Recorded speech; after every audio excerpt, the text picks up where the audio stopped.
Hello, everyone. Thank you all for joining us this afternoon for episode 7 of season 4 of Black Writers Read. My name is Nicole Young Martin, and I am the founder, producer, and host for this series. Today's live stream closes out a very productive year. In 2023, we interviewed 18 writers, launched the new mini-series Writers Across the Margins, which we're doing today, hosted 2 virtual book discussions, and hosted an in-person live interview for Black History Month. We're finishing this year by launching a new project, Black Writers Read Bookshelves. Since season 3, I've been purchasing copies of books featured on Black Writers Read to contribute them to community colleges and public libraries. I have established relationships with 2 northern New England based educational institutions to house a Black Writers Read bookshelf. Bard Michael College Holyoke, which is where I currently teach, is the first recipient of a bookshelf. I delivered a ton of books to them on the last day of class this past Wednesday. I am now raising funds to buy more books to contribute to establish shelves at other institutions. To make your contribution today, I would love for you to give via our GoFundMe campaign, which is at gofund.me/02FCECE7.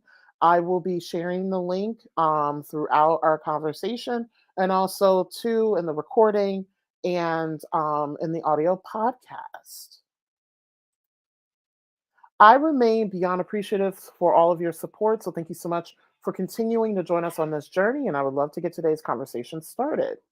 Black Writers Read showcases, celebrates, and honor the words, work, and traditions of Black writers from across the country, across genres, across experiences, and across the African diaspora. Black Writers Read is a behind the scenes conversation into the craft and what it means to create as a Black author in today's society. Since starting the series during the summer of 2020, we've hosted over 50 authors representing 10 plus genres from 4 countries and 15 states. Today, I add Rhode Island. Today's conversation is a part of our mini series, Writers Across the Margins, which is our chance to chat with writers of color who represent other diasporas. Today's guest is Nada Samih-Rotondo. Nada Samih-Rotondo is a multi genre Palestinian American writer, educator, and mother. I love that that's a part of her identity. A graduate of Rhode Island College, she earned degrees in English and education and an MFA in creative writing from Lesley University. When she is not befriending trees or attuning to hidden stories, she is leading transformational educational experiences and addressing the social emotional needs of historically underrepresented and multilingual youth. Yes, I have to give that quick shout out. Her writing has appeared in Masters Review, Gulfstream Literary Magazine, and Squat Birth Journal. She lives in Providence with her husband and 3 children. Published by Jaded Ibis Press and released this past October, All Water Has Perfect Memory, which we'll be talking about today as her first book. It is, oh my God, a gorgeous cover. And we were talking about the cover art before we came on today. Prior to our conversations, we like to ask our guests, why do they write? What does it mean to be an author during this time? And why it is important to share their work and words in this way. I'd like to share with you Nada's response to these prompts. I write to make sense of my world, to know myself better, and as an emotional outlet. Over time, writing has become a vehicle for my imagination to express itself. As a Palestinian, being an author means embodying courage and understanding my responsibility to heal from colonial programming in order to serve the collective. It means telling stories of the inherent interconnection with each other and the land. I actually have a question about the land in our interview. This has become magnified for me after October 7th. Being an author right now means using my art to heal hearts and resist oppression by rooting into joy. Growing up as the only Palestinian, and we talked about that too before we came on, and one of only a few people of color in a small town, I remember how life changing it felt to read anything that not only mirrored my experience, but challenged me to think expansively about it. These were authors, artists, and books that shaped me and in many ways saved my life. It is important for me to share my work and words in this way because I want my writing to serve as my activism. I want my words to usher out the old world, to support healing, and to lay a solid foundation for the new world to thrive. Given our platform, I thought it was vital to have a voice like Nada's to contribute to our collection. To learn more about Nada and her other work, please visit her website. And as she's reading today, I'll be sharing it. It is now approaching providence.wordpress.com. She can also be found on Instagram at Nada Samih-Writes, and I'll be sharing that while she's speaking today. This episode is presented in collaboration with Levy Break Lit. Special thanks to Lisa Pegram for introducing me to Nada and for making this interview happen. The thing that I want to really preface today, today's conversation is going to happen a little differently than what we do on Black Writers Read. It was very important for me to make this space a brave space for today's guest. With that in mind, we will not be having a Q&A open today for people who are watching. Sometimes we need to sit with the space and give our guest the platform freely to speak. And I wanted to really take that opportunity today, especially given all of the bullshit hoopla that is out in the media today. So there will not be an opportunity for people who are watching to pose questions to today's guest. Please make sure to follow her on social media, especially because I think she may have been shadow banned. Please, please, please, please find her on Instagram. This is her Instagram handle. And like I said, I will be sharing it throughout the time that we are talking today. So now I'd like to bring Nada onto the virtual stage. Hey, Hello. hello. I'm so glad to finally have you on. Lisa and we talked about having Nada on for a while, and I'm like, yay, it's finally happening. I'm so happy to be here. Yeah. So the stage is yours. Have fun reading. Thank you. All right, so this is my going to read a couple little sections from sort of my middle school years. I had neighbors who were siblings that shared the same last name, but I remember hearing that they had different fathers. It didn't matter to us. Most of us didn't have fathers around at all. They lived down my street, walking distance to the woods where most neighborhood kids would go. Those woods had a real tree house, not a primitive board of wood nailed to a tree like my old fort. Seeing them together, it surprised me they were related. The, the sister was a couple years older, but only a grade ahead since she had stayed back. Being around her had made me feel like I needed to be tough and careful. I recognized my rage in her since it felt like she might explode at any moment, but I could be my full angsty self around her. I'd take out my stolen cigarettes and she wouldn't miss a beat, fully expecting me to have them and offer her one. She had dark hair and big dark eyes like mine. She was tall and beautiful and wore the latest brands. Already she looked like a full grown woman, but she followed the 90s trend of hiding her body under baggy shirts and oversized pants. Her brother, on the other hand, was different. What land is to see. He was pale with bright blue eyes, white blonde hair, and towered over all of us. He was sunshine personified with a cheerful demeanor to match. He was in my grade and a good student who never got in trouble. I'm not sure if it was because we had classes together or because he was bright and kind, but I felt shame holding a cigarette in front of him.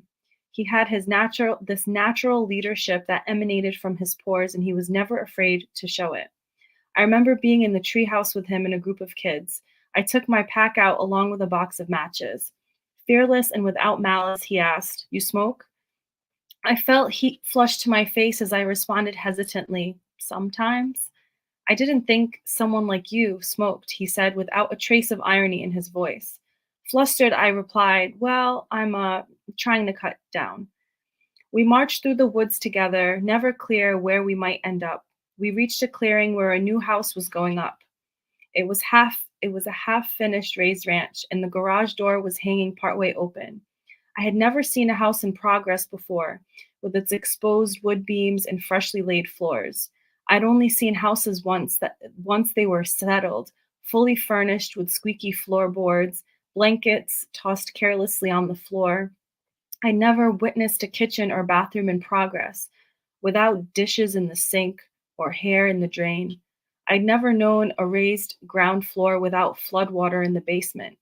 This not yet house was barely a recognizable structure, just a clearing in the woods, a trail of construction truck tracks leading to its cavernous door. Building material was piled in the corners, the exposed drywall a blank slate. While a group of us were in the woods that day, I was one of 2 or 3 kids who took the risk of actually going inside. Naturally, the brother waited outside. He told us we shouldn't linger too long. He explained that it was getting dark, and besides, it was pointless. There was nothing to see. It wasn't even complete.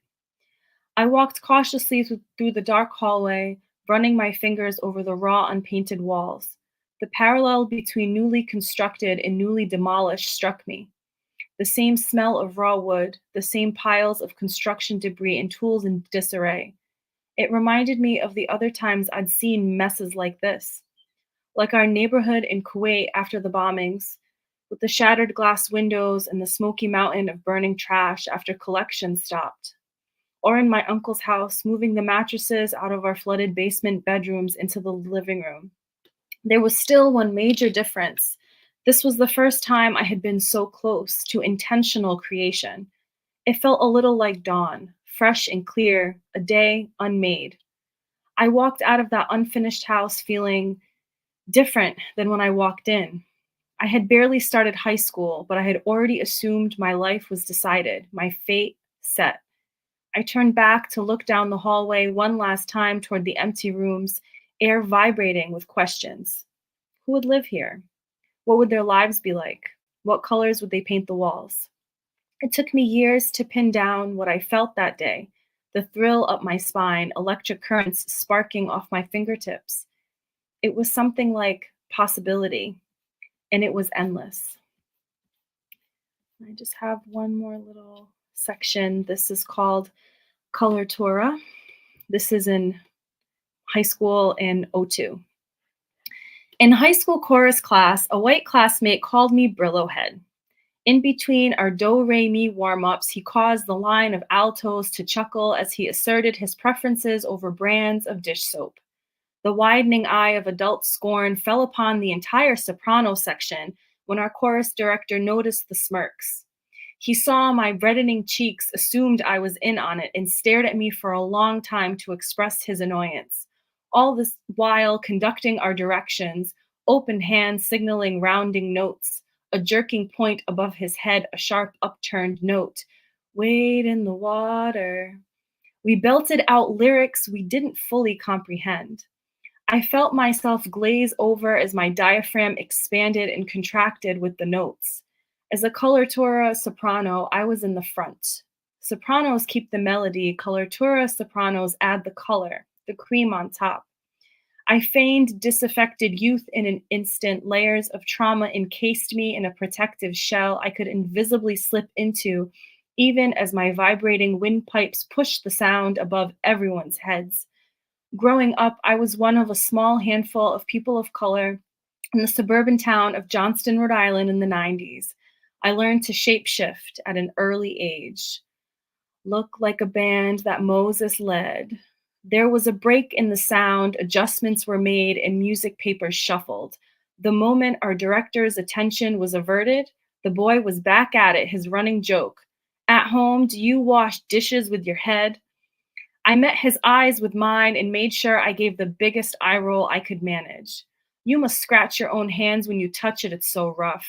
Are you done? I'm getting scratched just standing behind you. If this was even a few years back in middle school, I would have risked the consequences and gotten physical. I got suspended in the 7th grade for kicking a similar teasing boy in the testicles. I told him to stop and explained to him what would happen if he didn't. He didn't listen. I got suspended for 2 days and he got 1 day of detention. It didn't matter that I was a straight A student or that he started it. It didn't matter that he was teasing me with sexual harassment remarks and expressions. This time around, I felt almost sorry for the guy in chorus. Wade in the water, children, wade. I turned a new leaf in high school and I wanted to keep it that way. By the time I got to 10th grade, all my close friends had transferred to trade school, got pregnant and left school, or just dropped out. I made a new social life for myself. One where I was no longer the lookout for cops in the woods as fights were scheduled to play out. One where my longtime crush didn't get arrested in a drug raid for selling weed out his locker. One where I didn't need to talk friends down from jumping someone. One where I no longer played the innocent candy buyer, distracting the gas station attendant while my friends scored packs of cigarettes with the five-finger discount. I left all that behind me, and even if I wanted to go back, I couldn't. It had evaporated like fog in the sun. I felt comfortable with the new identity I had forged for myself. But every once in a while, a situation would come around to test me. What is going on today, you guys? The chorus director was annoyed. A mild-mannered dad of 4 children, whom he often lovingly referenced in class, he was slowly letting his frustration come through. In fleeting moments, I would imagine what it might have been like to have a father refer to me with such care. That felt too indulgent and careless, so I'd push it away. Some of us need to parent ourselves, I'd often tell myself. I fixed my face into the picture of perfect composure and pretended I didn't know what I was capable of.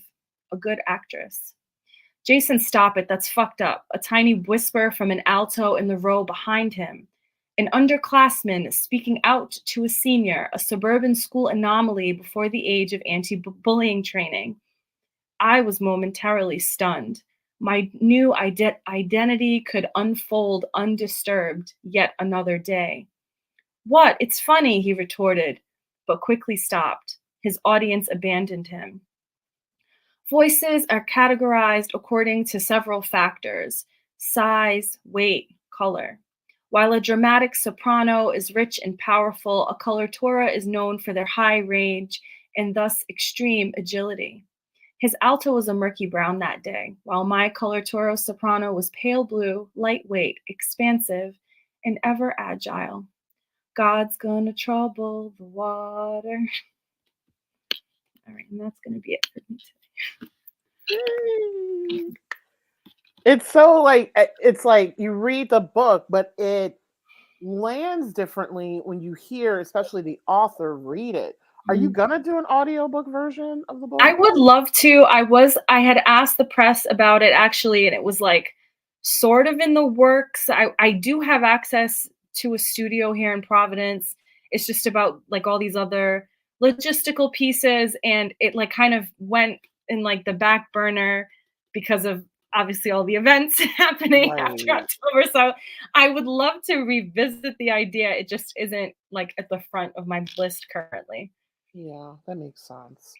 So I have some questions. And for folks who are watching, if you're watching live or will watch the recording or listen to the audio podcast, I send the questions ahead of time to make sure that this is a co-curated space. The first question I have for you today is I'd like to start off by asking, what is the origin story of All Water Has Perfect Memory? I love that title. I'd love to know the story behind the title and why this book right now. Yeah, that's a great question. So, for one thing, I had that title on my mind for many years because it's one of my favorite quotes from my favorite author, Toni Morrison. It was from it was from a talk that she did, and it was in reference to, yes, the writing life, but also the physical bodies of water. How, when particularly in her talk, she was referencing the Mississippi River and how people are like, oh my gosh, when it floods and it's going all these unpredictable places, but she's like, it's not unpredictable. Like it remembers where it was. Like y'all came and built all the stuff on it, right? And it always goes back. And it's just like, well, we're water. Our bodies are mostly water. So I took it to that level of like, yes, water always remembers where it came from. It'll always try to go back. It'll always be pulled to go back to where it belongs. But like, what does that say for us?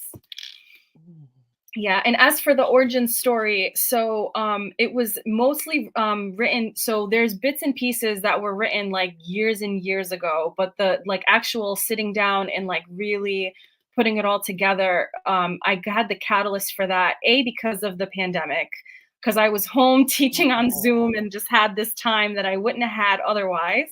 But B, my grandmother, or Teta, who I grew up with as my main grandparent on my mom's side, who was a NECBA survivor and like such a storyteller in the family. She passed away in April of the lockdown, and like literally Wow. we wanted, even if we had the resources to fly out to Atlanta to say goodbye, we couldn't because we were locked down. So it was my way of like channeling my mourning and my grief, because I would just literally went in my closet and pulled out all these old pictures and old journals, and just as a way to sort of remember and honor her. And then it just like the words just kept coming, and it was just like a flood of words, and I just like was like, oh, I'm onto something here.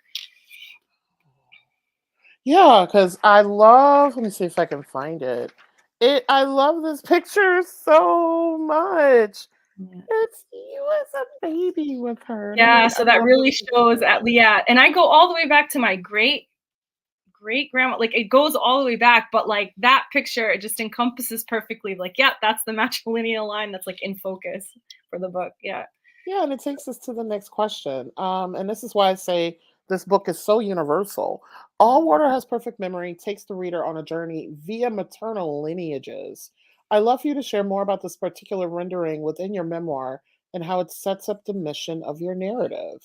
Yeah, so the answer to this honestly is twofold. So the first one being, so I grew up with my maternal side. I was taken away from my dad when I was like 6.5. So we were separated for like 30 years, and I just kind of grew up with like a whole different version of events and different side of the story that wasn't including his. So the maternal line is the one I knew in like in detail, but I wanted to investigate the maternal side, because also like growing up, it was always this sort of like sometimes quiet, but sometimes very obvious thing that people would say, that like, oh, there's a maternal curse. There's a curse on the mother side.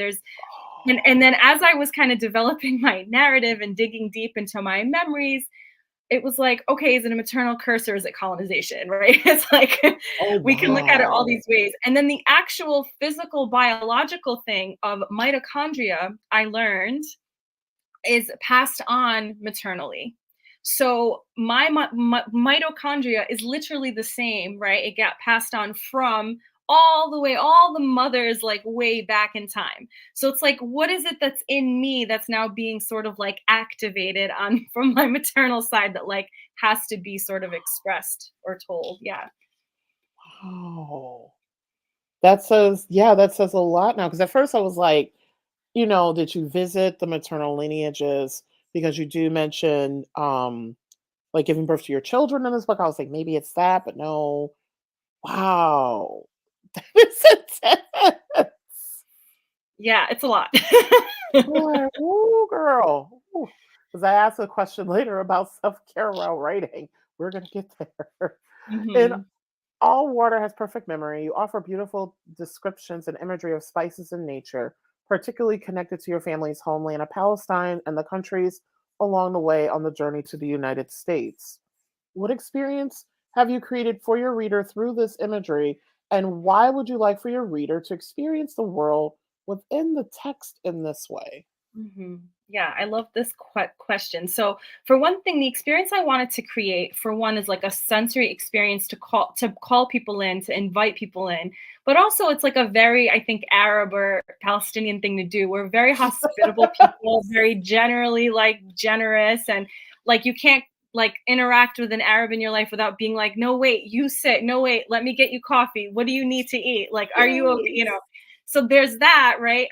But also um I like also wrote it in a way really intentionally. Some parts like are not linear, some parts are like more poetic than sort of regular narrative, and that's because like for one thing, trauma is not linear and healing is not linear, and that's I wanted to tap into that aspect and make it artistic and be intentional about it.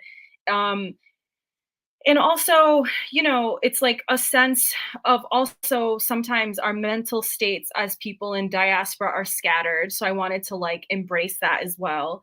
And it all this kind of sense of being scattered comes with, besides the trauma, but also family separation and immigration and racism and all of that. So yes, like I wanted to hit and touch all the different lands and things that I came from and went through to like arrive here in Rhode Island. But I wanted, that was like the one part, that sensory piece that could stay sort of really stable and linear, even as like my mental state like kind of might be all over the place at times. Yeah. because I can definitely say, like, spices especially, I'm like, food is such a connector because I can't. Grounding too. Yes. Yeah, because I can't count how many diasporas where it's like you go into somebody's house and the first thing they're like, "Do you want something to drink? Do you want something to eat? I could cook you something. I don't have anything made yet." Like it's Yeah. such a universal thing. Yeah. Yeah. Your memoir utilizes a combination of history, which I highly appreciate, familial timelines, and creative nonfiction. Can you share with us the source material for All Water Has Perfect Memory and a little bit about your writing process? Yeah, I love this question. There's multiple layers here. So for one thing, my source material first and foremost was memory, and like whether or not that was necessarily like the most accurate way, but it's the felt memory, and particularly my childhood. I wanted that to really come through. I felt like I was writing this to heal all those like scattered parts of my childhood in my adolescence, right? So it's in my also young adult self. So all those times when I've had to abandon like parts of myself to like survive, this was a very much like a process of calling all those pieces back in. So that was part of the process. So memory, um, science, and obviously nature. I'm a huge nature nerd. I like Yes. if I don't get outside, I get super cranky. Oh, wow. Noted. I could never live in like New York or some kind of like concrete jungle. Absolutely not. Like Central Park would not be enough. Like, yeah, no. Yes. So nature for sure. My love of music and dance, like I wanted to really play around with like how to write that in a way that like moved the narrative along, but like with joy and with fun, right? So you know, I have like a chapter in there about belly dance, but like I did it in a way like, and I timed it out in the narrative in a way that was like intentional to sort of like, yes, my relationship with my mom was like hard and complicated in all of these ways, but here's a really beautiful memory I have of her. And you know, so it was just like something like that. And hopefully that chapter comes across also as like deeply anti-colonial because yeah, I'll leave it to readers to explore that. Um, Yes. and definitely like my deep spirituality is like a big source material as well. And in terms of my writing process, now like it's very different for me now that I'm on the other side of having created this. So it's like I can kind of like collect and categorize my thoughts in a way that like, oh, I know how this will go, and I'm kind of like my instincts are sharper in recognizing when a journal entry is might has potential to be a longer piece or not. But when I was doing this for the first time, it was very much like just kind of like a low stakes, like learning as I go, exploring. It was very much like an exploratory, like writing to unfold, writing to uncover, writing to sort of like discover new ways. But and that came with journaling frequently. So like I was really surprised. Like there's some pieces that made it into the book that had started as like to me such no nonsense, like free write, like journal entries that and when I had revisited was like, oh wait, hold on, this can be something else. Um, so there's that. Definitely free writing or sometimes prompts. Poetry kind of gets Mm. that going as well. Reading any and everything. Um, Yes. yeah, and definitely wordplay, like kind of all right, what's like I love kind of turning to Arabic because it's like such a multi-layered language. So like one of Mm. my chapters, right, is mercy, the one of the ones that opens up because I always grew up knowing like this word has multiple layers and then I'm like, "Oh my god, I can write a whole thing about this. This is so juicy." So it's just like Yes. tapping into that like bilingual piece too. Nice. Your debut book is memoir, which for folks who follow me know it's my favorite genre. The last guest that was on was memoir. The upcoming guest in early January is memoir, and your memoir. So I'd love to know why memoir for your first book, and then talk about some advantages and limitations about writing in the genre. And given that you have an MFA and you're an educator, I have a feeling This is going to be a very rich response. So my MFA is in fiction, and because I grew up having these sort of family stories, like the same 5 stories that are told over and over again, and I like didn't grow up with a sense of how valuable that was. And then when I was like, okay, I'm gonna turn it into fiction. And like while that was like a very like rich experience, I obviously have to have the same skills of scene setting and character development and dialogue and all those things that you learn in fiction is obviously transferable to memoir. But it was really the process of like really learning to listen to myself and value myself and kind of stepping into that, like being like, no, no, you have to be really clear. Like, this is like, take control. This is your story. No one else is going to tell it better than me. So I felt like it was a genre that provided me with a lot of freedom to play. And it was like so immeasurably healing. Like, I didn't seek it for that. Like, it just turned into that. So for that, I'm like deeply grateful. I think it was reading other memoirs that I was like, oh, like I don't have to tell it linear. I can play around. Like I can include all these other things. And in that, I found so much freedom.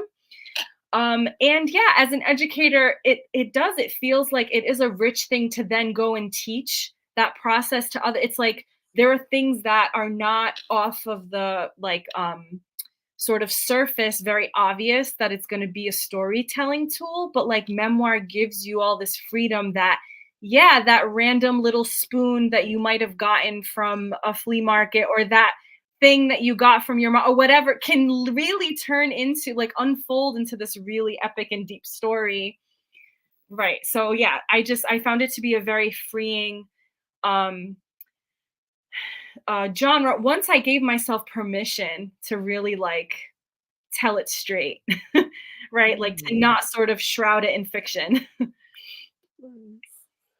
You have both, and speaking of the MFA, you have both undergraduate and graduate training in literature and as a writer.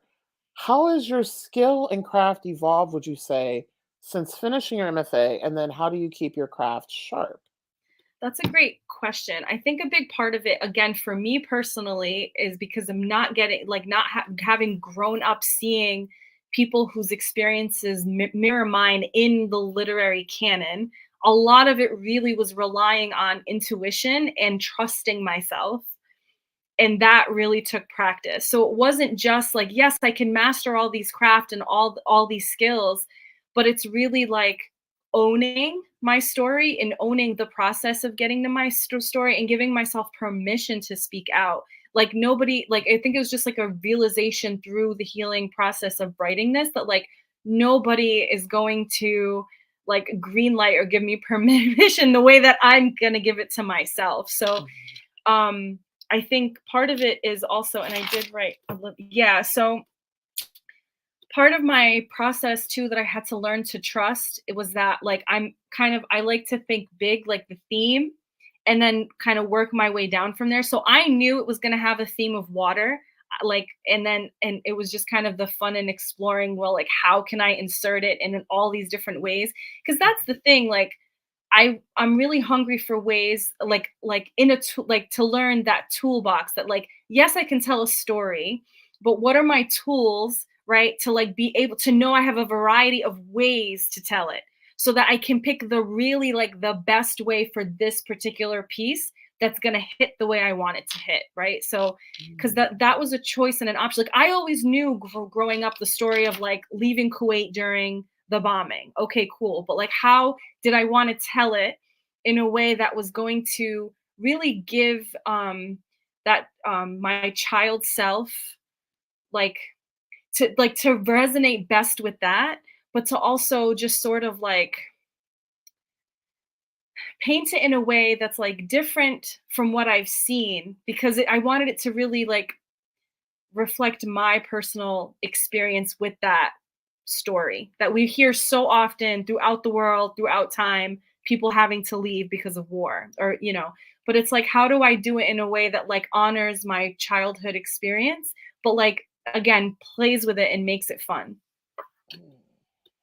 Yeah, and thank you for like like inserting this, you were a child. This is not a question, but I just wanted to affirm this.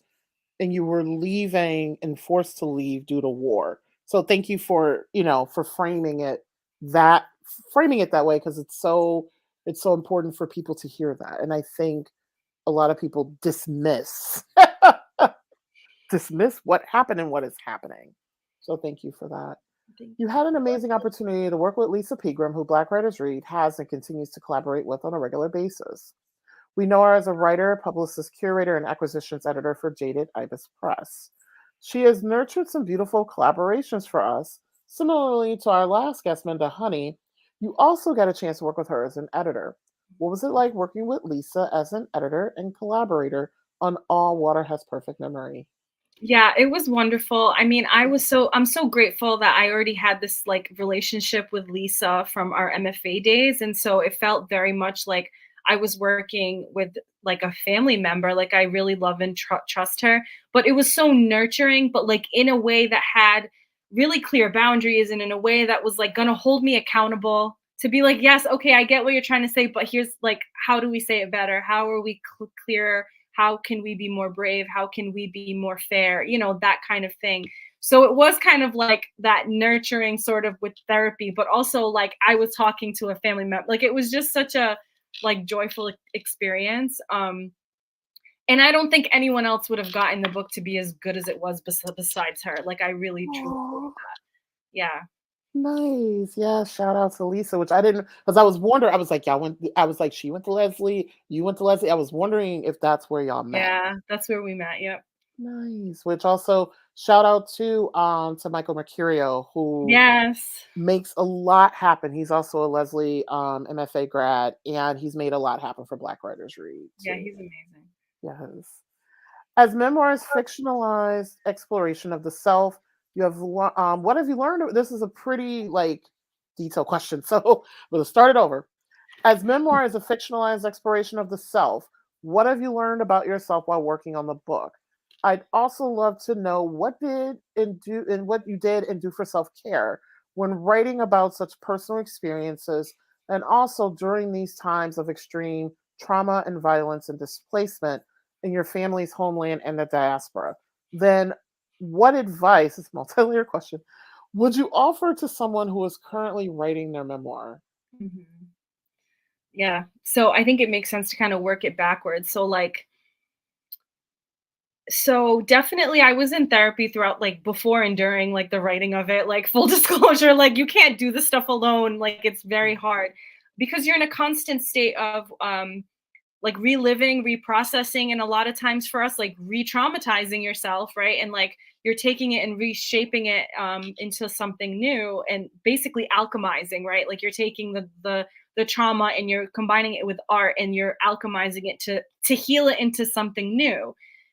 That's not easy. So like for me, and I'm sure it impacts everyone differently, but it was very much working its way through my body. So there were moments where literally my hip would just like be in a lot of pain for like weeks at a time. And I'm like, I'm not doing anything different. Like what's going on? Like I literally had to get physical therapy for my hips, only to learn later, like, right, like hips are where we store all this trauma. So this very physical way of dealing with this. So like knowing that, right, like I have a very disciplined practice of I am like in a workout studio like every day doing something, or I'm taking long walks. Like I have to be moving the stuff out of my body all the time. um Definitely was a good reminder to have really good hygiene around like not doom scrolling, not being on screens all the time, Oh, wow. prioritizing again be things that are going to make me feel grounded in my body. So like I'm not going to miss meals, I'm going to stay hydrated, I'm going to have face to face like fun activities and time with my kids, with my partner. Like we are intentionally like doing things with friends like that are going to feel grounding and good to be in my body. And I'm listening, really listening to my body. Like it's Mm. telling me like a big no, it's a big no. If it's telling me like, okay, let's do this instead, I'm doing that instead, So it's just, it was definitely a process of me learning to learn and respect my body. And that meant risking, right? Obviously, we live in this world that people expect you to just like constantly be on email or constantly respond, and like having to like have the courage and totally expect that you're not going to make everyone happy and that it's okay to say no or to slow something down and be like, nope, I'll get back to you later, and like, guess what? I did that and the world didn't end. So it was like, Yes. the more I did it, right? The more I did it, the more I got confident to be like, okay, I can slow this down. I can, take my time. So that's like the self-care piece for me. And I think advice in terms of writing a memoir is just like really again, learn to listen to your body, learn to listen to how the stories come out, because it was coming out for me in ways that were unexpected. There were times I'm Mhm. sitting down with that like specific time to write and it's not really coming. And then there's like other times I'm like randomly at the Target and like I'm getting a flood of ideas. I'm like, damn it. So the notes app on my phone, whatever it was, just until I could get home and like whatever. So it's gonna come at first in unpredictable ways, and that's totally fine to just like be prepared for it. I can't tell you how like. So my family started. I started the nickname during this process, but then it grew that I was Queen of Public Crying, Oh my God. and I like wear that crown proudly. I mean, if it just gives other people permission to feel all their feelings, go for it, because I'm Queen of Public Crying. I'm giving you that permission, because I'll just literally randomly be somewhere, a song will come on and it's just like waterworks. I'm like, what the fuck? Now I'm just used to it now. Like I'm just like, oh, mom's public crying again, whatever. Um so yeah, that's what it is. And I think again, it's just like, it's just allowing that stuff to come up and go through, don't Yeah. like put it away for later. I love that it's not just crying, but it's like public Yeah, crying. Like you yeah. are purposefully setting the stage. You got a microphone. You got an It's audience. it's Cue it up. wild.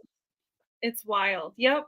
And I'm sorry, I don't remember what's the other very first part. Did I miss a part? Uh, in terms of like, what did you learn about yourself while writing the Yeah. book? Yeah. Oh yeah. I'm like, I didn't, I really learned that to trust my capacity. Like I Mm. can hold all of the things that are really hard and not, and like be okay. Like, so that's the thing. It's just like growing. I had to learn that like I do have the capacity for it if I have take the time and the space to support myself and hold myself. So I can't demand that of other people or other institutions, or if I can't do it on my own. So like I really did learn how to like that, wow, I have a bigger and deeper capacity to hold all these really painful things.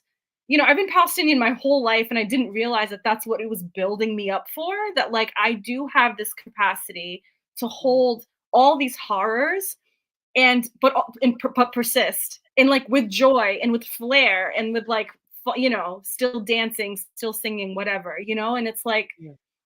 I think that was a huge lesson to like not be afraid of like the hurting, the stuff that hurts, to like look it in the face.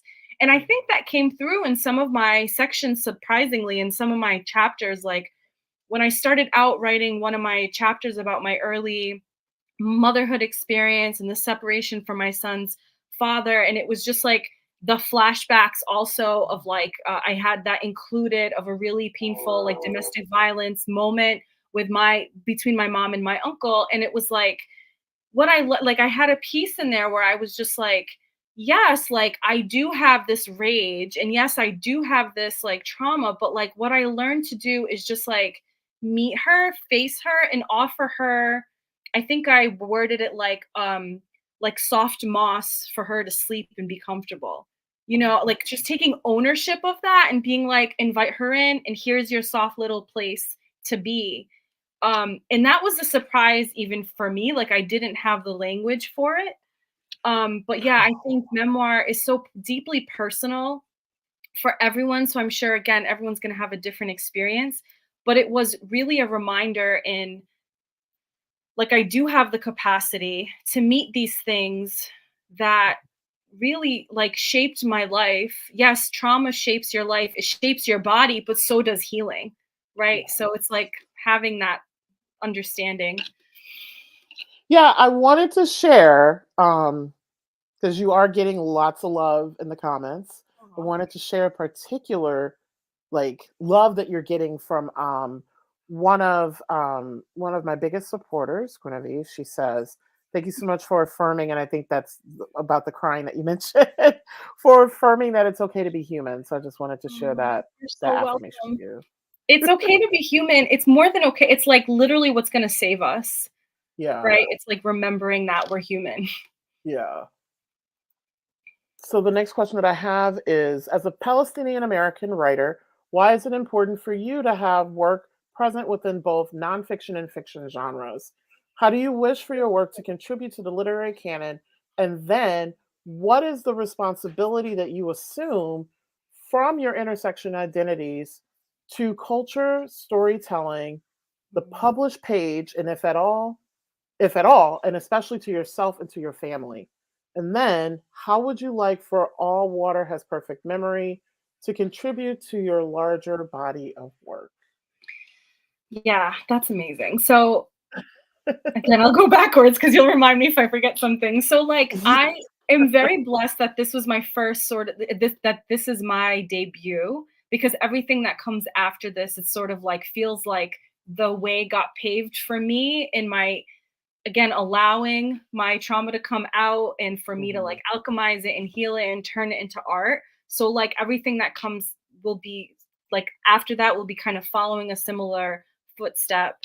Mhm. Um I didn't think like I it's so important that this ended up being my debut also, because I have so many other like ideas that are not necessarily related to being Palestinian or any, it's just like are fun like fiction and weird fiction and sci-fi and things that are still so like fun for me to explore. So it's like good to have that sort of like come out first, because it shows people it's like, yes, look at me creating all these like amazing works of art that are coming soon, right? And it's like, and I was doing that because of and despite of, look at how like what like I survived, right? Like what I went through.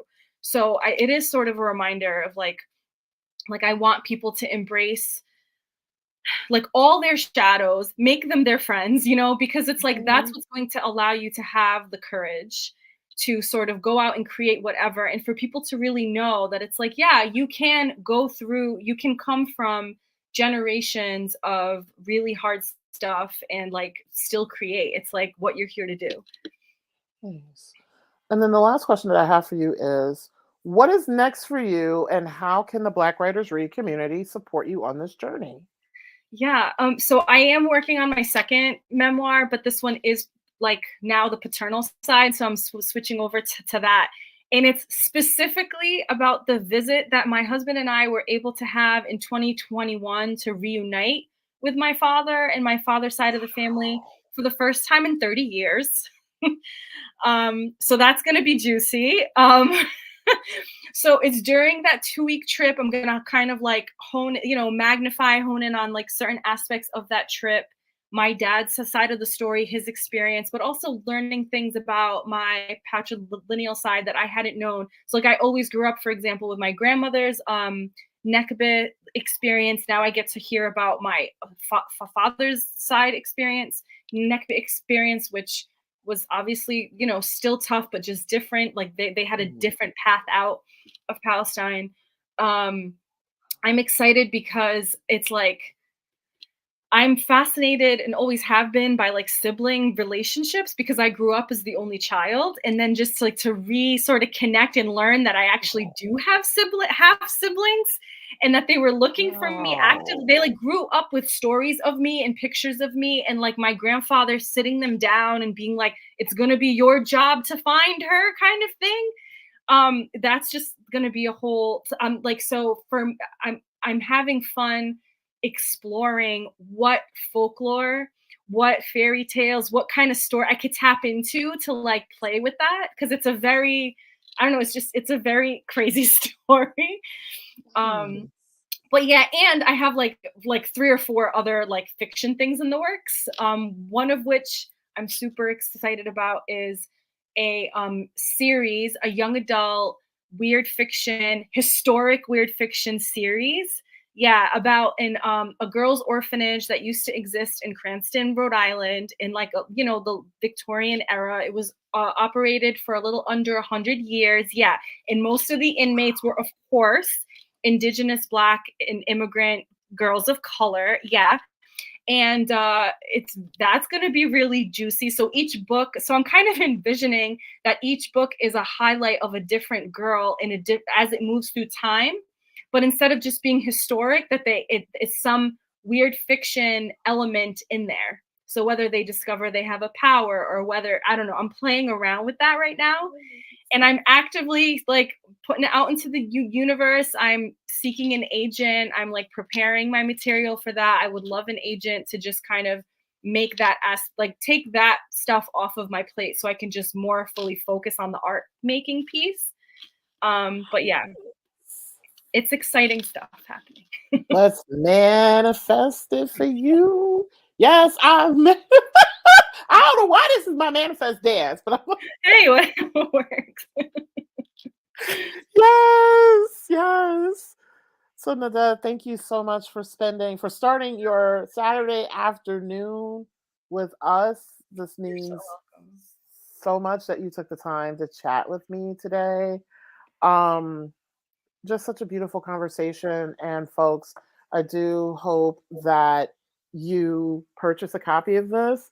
It's such a beautiful cover. I'm glad that I learned that your book cover designer is a longtime friend. That was Mhm. really cool. And also, too, I think this project really talks about, and I think a lot of my authors that I've had on talk a lot about this, the importance of the community that you build for yourself and that the community that's built for you. This is definitely a great example of that, and like the community of love, and also the community of joy. So Mhm. yeah. Thank you so much for having me. This is so fun. Yeah. So thank you so much, Nada, again for being on. I'm gonna go ahead and do a little bit of wrapping up, and then we can have our afternoon back. Nice. Thanks, everyone. Thank you. So thank you so much for joining us for episode 7 of season 4. Black Writers Read presents Writers Across the Margins. Black Writers Read will be back on January 6th in 2024. Oh my God, 2024 at 3 p.m. Eastern Time with K.E. Garland to discuss her memoir, In Search of a Salve. Again, I told y'all, memoir is my favorite genre. During the break, check out past episodes of Black Writers Read via our website at blackwritersread.com. Be sure to subscribe to my YouTube channel to keep up with episodes of both Black Writers Read and my other projects. Black Writers Read, the audio podcast, is available on Apple Podcasts, iHeartRadio, Spotify, and Google Podcasts as we post audio from each episode about a week or so after the live stream.